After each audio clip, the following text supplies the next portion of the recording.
May tao sa kabilang line. Isang magandang dalaga si Jen. Jen, hello! Hello po. Ayan, kamusta naman, Jen? Okay lang po. Ayan, ilang taon ka na? 26 po. Ayan. Ang ginagawa sa buhay? Sa bahay lang po. Ayan. Bakit nasa bahay ka lang? May kalibin po kasi ako. Yan, na nga ba sinasabi ko? So, may asawa ka na? Pa. Asawa na, kalibin na. Anong gagawin natin? Di ba kay kasal, di ba? But you do the role of the housewife, tama? Opo. English, ha? Isa makabanat man lang ng salitang banyaga. Ano problema ngayon? Gano'ng katagal na kayo nagkasama ng lalaki yan? Mga 3 years. May anak na kayo? Wala po. Bakit kayo nag-decide na magsasama na kayo? Ano nakain nyo? Hindi ko nga pa alam eh. Di ba? May nagtulak sa inyo. May mga kilala ko, di ba? Hindi na lang umuwi ng isang gabi yung girl, pinangatawan na, nagsama na sila. Di ba? Ganyan eh. Tinuloy-tuloy na. That's the wrong reason. Magsama kayo ng isang tao. Kayo, ba't kayo may problema nga po eh. Ngayon, bakit? Ano problema ngayon? Complicated. Bakit? Ganito po kasi, Kwento mo sa akin. 2000, kaya ba? Kakilala, 2006. Malungkot ba tong kwento? Malungkot? Pa? Malungkot ba tong kwento mo? Opo. Ha? Komplikado nung gusto. Ganon? Oo.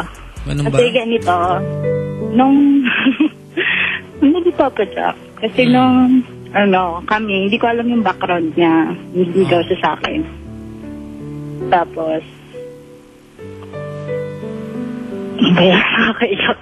Tapos, sinabi niya nang dinala niya ako sa bahay niya. Oh. Ang age gap namin, 13 years.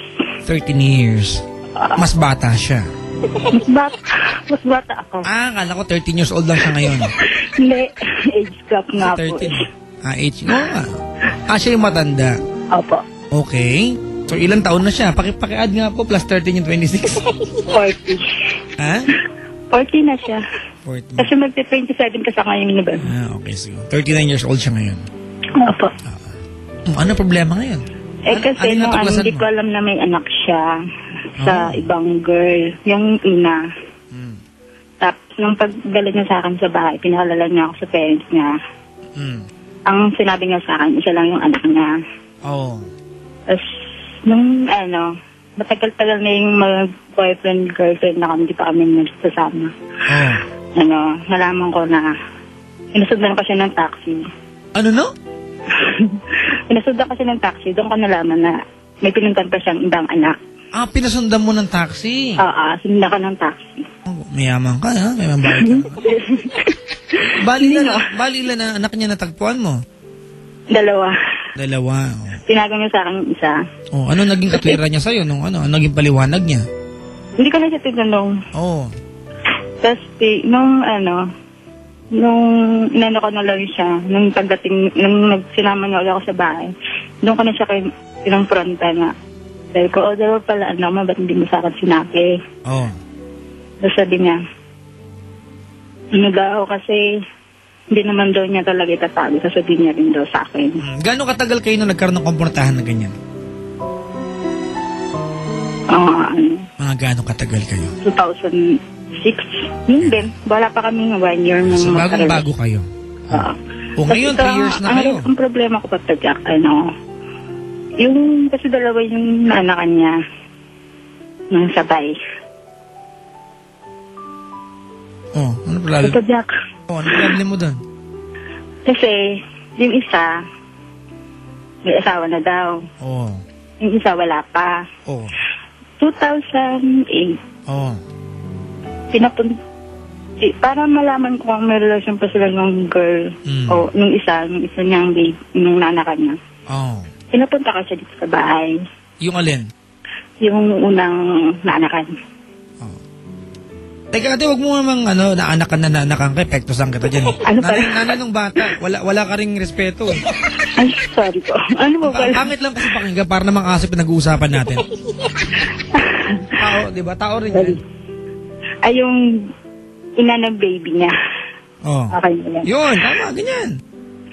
Tapos, yung ina ng baby niya, tinawagan ko, pinapunta ko dito sa bahay. Nagsasama na kami. 2007 kami start nagsama ng kalibin ko. Tapos, pinapunta kasi dito sa bahay kasi nalaman ko, one time, hindi umuwi yung boyfriend ko. Nalaman ko, doon siya nag-sleep sa isa niyang anak. Okay. So, ano nalaman mo na nag-usap-usap kayong tatlo? Yung nandito rin yung boyfriend ko. Pumunta rin dito yung babae. Okay. Ano nga yung nalaman mo? Sinabi nga, may relasyon pa daw sila. Alright. Nakaharap yung yung lalaki niyan? Hindi sila, nakahiga lang siya. Tapos hindi siya sa amin makikipag-usap ko. Sa anak na lang daw.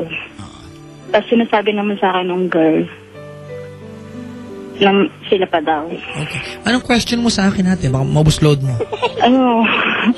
Walang kung dapat kapag ba siyang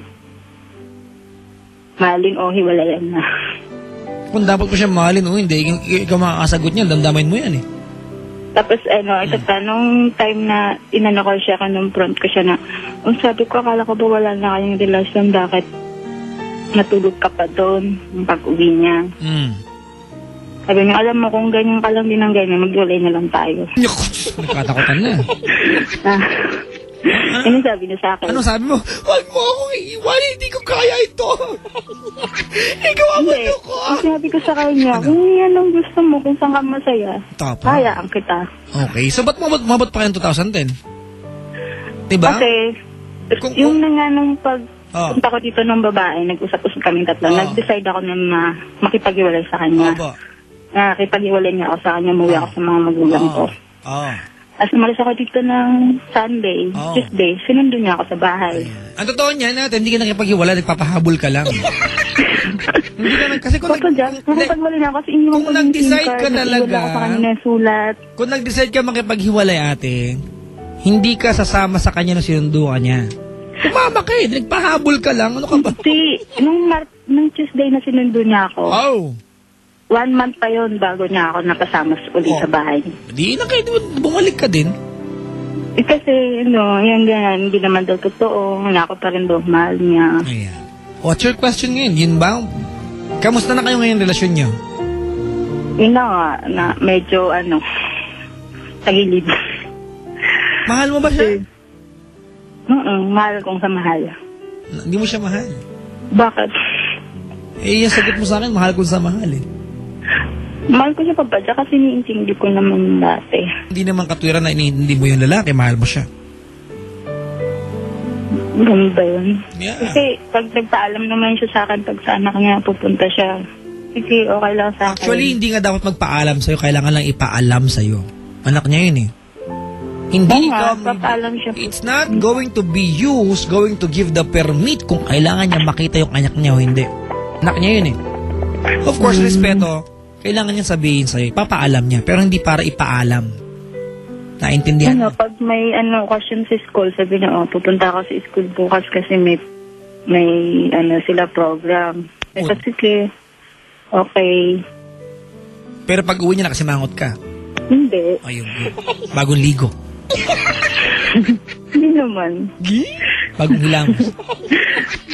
Kasi Papa Jack ngayon, parang nag-ano na rin siya na nasasawa na dahil sa ugali ko kasi puro lang daw ako hinala. Alright. Ganyan talaga. Ganito gawin niyo, no? Kayong dalawa, I guess you guys, you need space.